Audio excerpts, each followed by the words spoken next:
درود شریف کی فضیلت پر ایک حدیث مبارکہ بیان کرنی ہے۔ اللہ تعالیٰ ہمیں یہ عبادت کثرت سے کرنے کی توفیق عطا فرمائے۔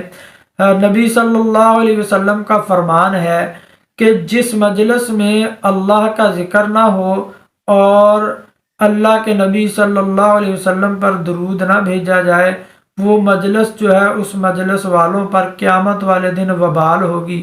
اس مجلس کی وجہ سے اللہ رب العزت ان کی پکڑ اور گرفت فرمائیں گے۔ اس لیے میری گزارش یہ ہے کہ آپ جہاں بھی بیٹھیں، گھر میں کوئی مجلس لگے یا گھر سے باہر لگے، آپ اس میں اللہ کا ذکر لازمی کیا کریں۔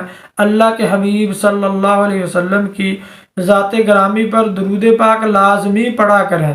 آپ دیکھیں کہ علماء کرام جو ہیں عموماً جب بھی اپنی گفتگو کا آغاز کرتے ہیں تو سب لوگوں کو یہ کہتے ہیں کہ درود پاک پڑھ لیں۔ آپ لوگ یہ سوچتے ہوں گے کہ علماء کرام جو ہیں اپنی گفتگو کے شروع میں، اپنی مجلسوں کے آغاز میں، اپنے درس وغیرہ کے شروع میں درود پاک کا اہتمام کیوں کرتے ہیں؟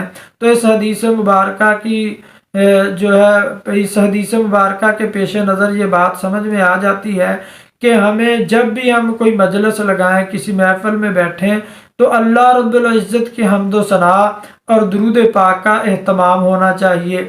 اللہ رب العزت مجھے اور آپ کو عمل کی توفیق عطا فرمائے۔ تو جس مجلس میں اللہ کا ذکر نہیں ہوگا، اللہ کے ذکر سے خالی ہوگی، جس مجلس میں اللہ کے حبیب صلی اللہ علیہ وسلم پر درود پاک ہم نہیں پڑھیں گے، وہ مجلس میرے لیے، آپ کے لیے وبال بن جائے گی۔ اللہ رب العزت جو ہے ہمیں کثرت سے اپنا ذکر کرنے اور درود پاک کا اہتمام کرنے کی توفیق عطا فرمائے۔ اسی عنوان پر مختلف صحابہ کرام سے جو ہے وہ مختلف الفاظ سے روایات منقول ہیں کہ مجلس میں، اپنی مجلس میں ذکر اللہ کا اہتمام ہو، اپنی مجلس میں درود پاک کا اہتمام ہو، وگرنہ جس مجلس میں اللہ کا ذکر نہ ہوا، اللہ کے حبیب صلی اللہ علیہ وسلم کا پر درود پاک نہ ہوا، وہ مجلس قیامت والے دن وبال بن جائے گی، پکڑ کا سبب ہوگی۔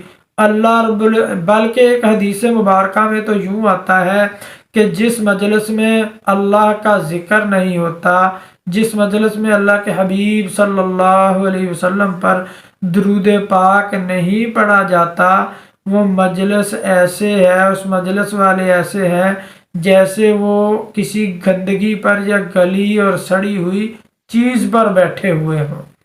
تو اس لیے مجھے اور آپ کو اس چیز کا اہتمام کرنا چاہیے۔ اپنی مجلسوں کو ذکر اللہ سے معطر کریں، اپنی مجلسوں کو درود پاک سے معطر کریں۔ وما علینا الا البلاغ المبین۔ السلام علیکم ورحمۃ اللہ وبرکاتہ۔ میں نے آپ کی خدمت میں سلام عرض کر دیا ہے، اور آپ اس کا جواب کمنٹس باکس میں دیں، اور ہماری ویڈیو کو لائک کریں، شیئر کریں، چینل ہمارا جو ہے اس کو سبسکرائب کریں، دوسروں کو دعوت دیں۔